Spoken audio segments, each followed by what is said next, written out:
This is the presentation for Chapter 30. This chapter goes over World War I, and this presentation corresponds roughly with Chapter 30 in the American Paget textbook. Again, I want to remind you that all images within this presentation are in the public domain. There's also a video link to the BBC, British Broadcasting Company, with some animated maps that are, I think, real helpful. So if you have any questions, please don't hesitate to email or give a call. And once again, this is a presentation that corresponds with Chapter 30 and probably Chapter 31. And this is part 1. This is a two-part. See if I can get this to work. Part 1 of a two-part video presentation. As we get into World War I, we're going to take the beginning part of this, looking at it in a world setting, not just the United States, but more what's going on in Europe. And so the causes, the main big three causes of the war: nationalism, militarism, and then numerous secret alliances that exist, causing mistrust and also an escalation of tension leading to the war.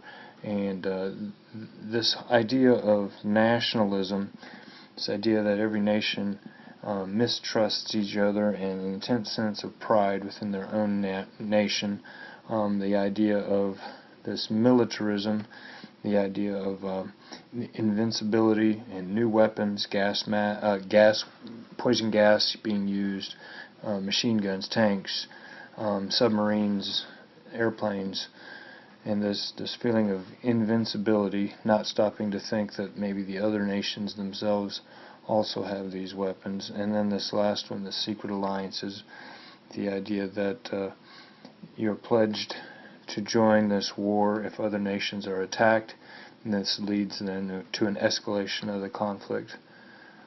So then when we look at eventually this triple alliance, and we're going to have the Germans, the Austro-Hungarians, and the Italians going against the British, the French, and the Russians initially, and then eventually we can add the USA here, but not for about the first 3 years of this war.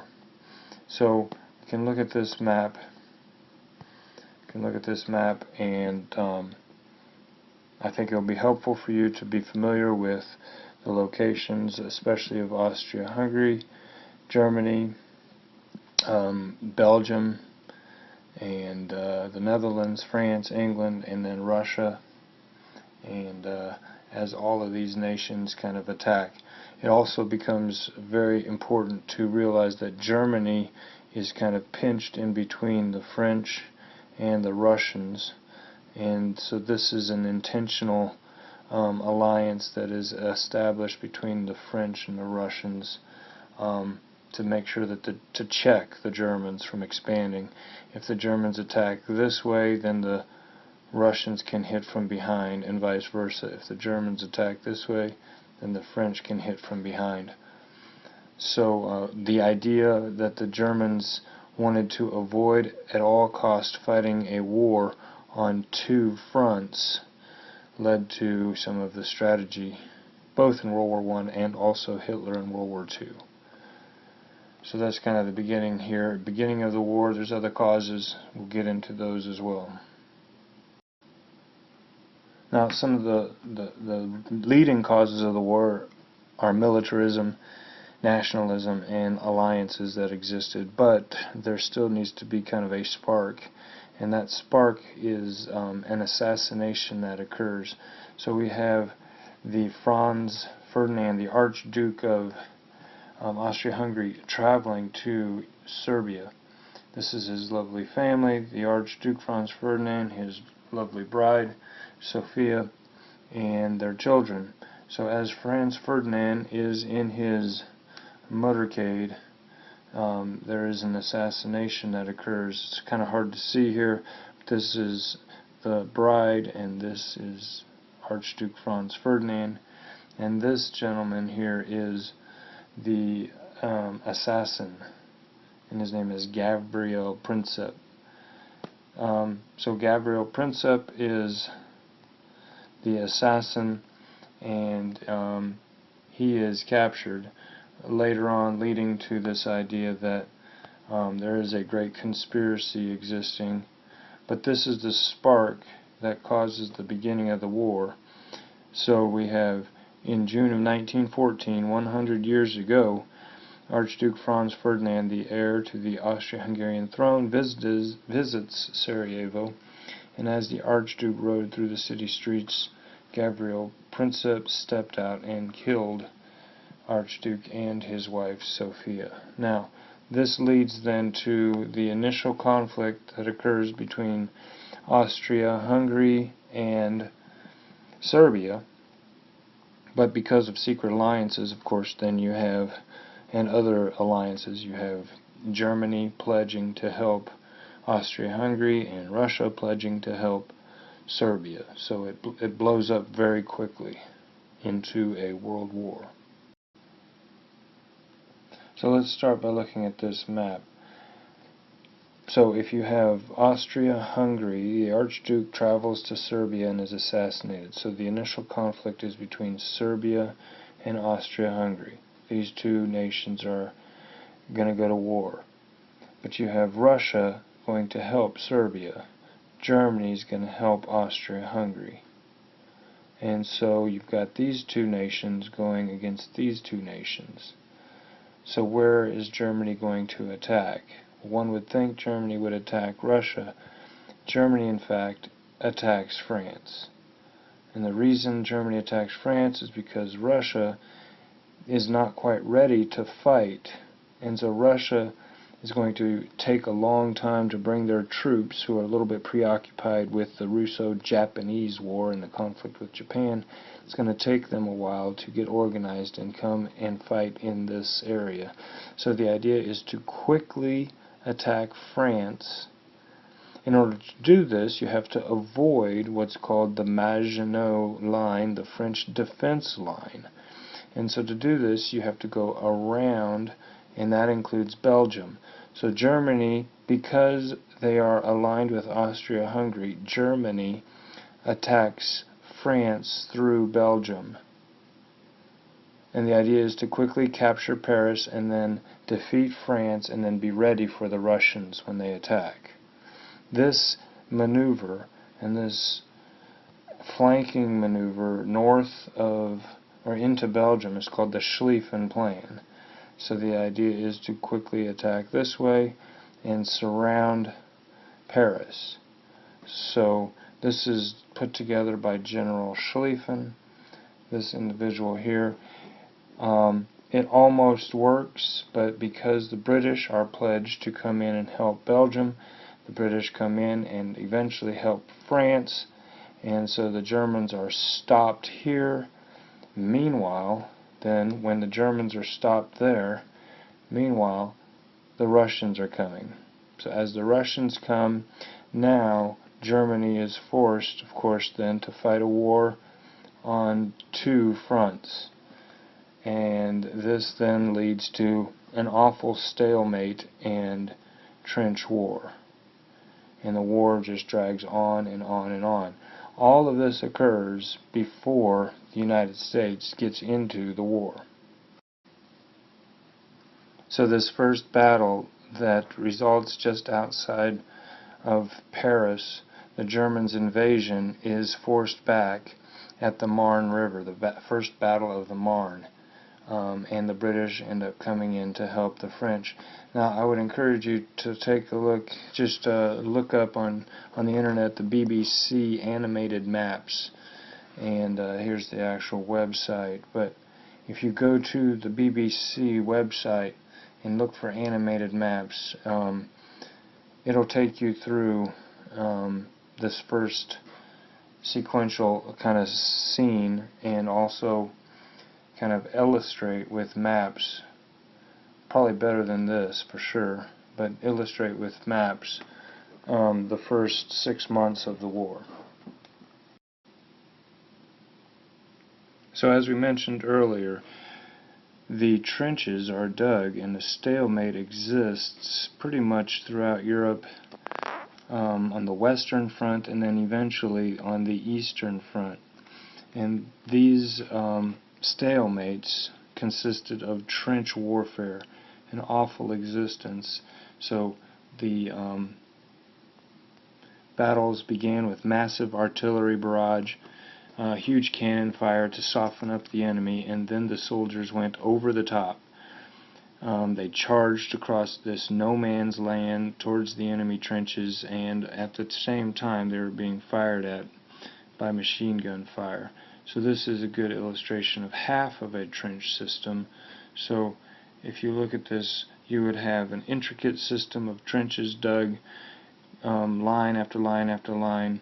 You'd have the artillery fire way back here. You'd actually have airplanes flying over to take photographs and to help draw maps so that these cannons would be more accurate. Meanwhile, the enemy is charging through this no man's land, trying to dodge poison gas, trying to dodge machine gun fire, trying to then climb through booby-trapped barbed wire fence and then into the trench. And even then, sometimes that was maybe a deception. Once they landed inside the trench, there would be a massive potential counter-attack, trapping these guys into booby-trapped trenches. So that would be just half of the line, and this would be duplicated then by the other side. Massive trench wars. These trenches can still be seen from the air 100 years later. So this is an aerial photograph of the trench system. Land still scarred in Europe today, 100 years later. And these are some other photographs then of what life would be like living inside of basically mud trenches for months at a time. Just a miserable existence. And here's some more images of the trench. Massive ditches with massive mud walls. It wouldn't be uncommon if during the spring of the year you might all of a sudden look and find, one of your comrades in arms decomposing inside of the trench walls, and then you could have, just imagining the mud, the insects, the snakes, whatever, the rats. Here's another good picture of all the mud. The reality of the trench life was not pleasant by any means. Take a couple minutes here to look at various different new weapons. This led to this feeling of invincibility by the European powers and eventually the United States. The machine gun, the poison gas, the airplane. Earliest on, the airplane was used basically for reconnaissance, looking for the enemy, looking for the ability to take pictures and draw maps. Tanks were built to counter the trenches. Also, tanks were built as shields where soldiers could walk behind. Submarines, the Germans developed a great fleet of submarines. Flamethrowers, grenades, all of these are some of the terrible weapons being used on a huge level during World War I. These are pictures of gas masks being used. Here's another picture. And there were two types of gases being used. One would be ingested by soldiers, and over a period of a couple weeks, depending on how much gas you actually ingested, your lungs would gradually dissolve, and so you would eventually drown to death in your own bodily fluids. The other poison gas used was one that would cause you to go blind and kind of eat away at your eyesight. So both weapons, both poison gases were awful. And then we have the use of airplanes, various airplane fleets. Again, it took a while before these airplanes actually had guns mounted. Eventually these guns were mounted on the nose of the airplane so that you could fly the airplane in more of a dogfight fashion. Sometimes they would have two pilots or two people in the plane, one pilot and a gunner, but they found that it was much more efficient to place the gun on the nose of the airplane. And then that led to various dogfights, and of course we have the Red Baron, the most famous of German pilots, who had 80 confirmed combat victories. The Germans ended up developing some very effective artillery firing mechanisms, cannon fire. They're so large that they needed to be transported on the railroad system. The largest of these cannons was called the Big Bertha. So this is a picture of some of the more advanced artillery cannons. And then we have the use of tanks to potentially go right through or over various trenches. They could also go through the obstacles of the barbed wire fence. They also could be used as shields to allow soldiers to walk behind them and avoid the machine gun fire as they were charging the enemy. So during the first 2 years and during all of this massive trench warfare, the United States attempts to remain neutral. President Wilson is announcing a policy of neutrality, to be neutral, in fact impartial in thoughts as well as action. But it was very difficult for Americans to remain impartial when 30% of the population sympathized with the Central Powers. Because of ancestry, language, common culture, there was, you would choose maybe which sides to be sympathetic to. But the United States was trying to be neutral, trying not to interfere, trying to not be dragged into this conflict.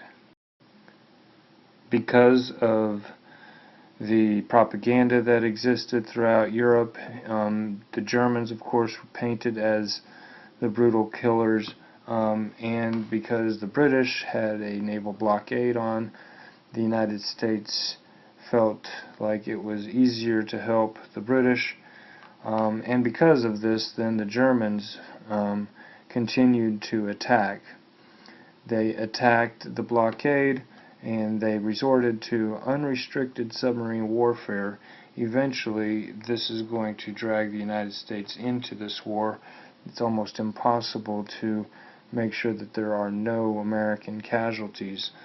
And eventually, because of American casualties, the United States starts to consider entering this war on the side of the British. And one of the most severe attacks occurred, sinking of the Lusitania, a passenger ship much similar in size to the Titanic, and 1,200 people are killed. 1,200 people die, including 100 Americans. But these are this ship was sunk by the Germans, and the ship sank relatively quickly. It only took about 20 minutes for it to go down. Speculation occurred that the Lusitania was carrying armaments from the United States to Britain. If this in fact could be proven, then the United States would no longer be able to claim its neutrality. This ship had one torpedo land on it, and then because it may or may not have been hauling ammunition in the hull of the ship, there was a huge explosion. The evidence, of course, is at the bottom of the ocean, and so both sides claimed innocence. The Germans, of course, claimed that the U.S. was not neutral, and then the British and the United States, of course, claimed that the Germans were savages drunk with blood, attacking this innocent ship. However, this is only 1915, and it takes another 2 years before the United States actually gets into this war. But German attacks on ships, merchant ships in particular, continue. This is in 1915, and then again in 1916. You have the Arabic and the Sussex both attacked where Americans were involved. Wilson then threatens to cut off all diplomatic ties with Germany. However, we still do not get into this war. Now the Germans make a very significant pledge after the sinking of the Sussex. The Germans pledged, they promised not to sink any more liners without warning the ocean-going vessel first and ensuring the passengers' safety, and then they would potentially sink the ship. Wilson accepted this pledge, and most Americans agreed with the handling of this situation. It allowed the United States to stay out of this war a little longer. Now, ex-President Teddy Roosevelt accused Wilson of being weak and a coward. Roosevelt was strongly in favor of the United States entering this war. However, Wilson kept us out of this war until 1917. So Wilson's approach to this war was to prepare for war, but also seek peace. And so he launches this Preparedness program. And this is what we look at here. This is quite amazing. We had 90,000 troops. And so Wilson said, well, we better prepare for war. So Wilson raises it to 223,000. And eventually to 450,000. Now, once the war does begin, we end up raising this into the millions. But to imagine us potentially going to war with only 90,000 troops is kind of hard to imagine. So then we look here, finally, shortly into 1917, Germany resumes full-scale U-boat warfare. So Wilson breaks off all diplomatic relations with Germany, and Congress declares war. Now, in the next presentation, we will start here with the United States entering the war, and there is a very important revelation that occurs that kind of brings this to the forefront. And so we'll begin with that, but this concludes part 1 presentation that goes with chapter 30. Again, a reminder that the images within this presentation are in the public domain. Please do not hesitate to give me an email or phone call if you have any questions. But this concludes part 1 from chapter 30, presentation about World War I.